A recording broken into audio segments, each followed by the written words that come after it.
মহরমের 10 তারিখে ইমাম দুই ভাই আইল রে কারবালার ওই ময়দানে,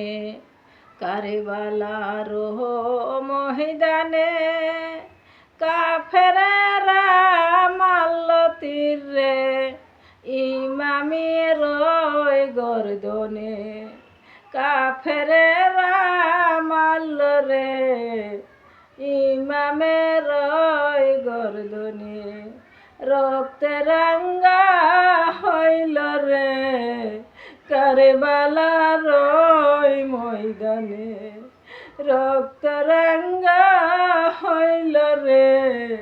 কারবালার ওই ময়দানে, কারবালার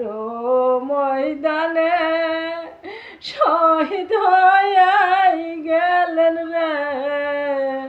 মহরমের 10 তারিখে শহীদ হইয়া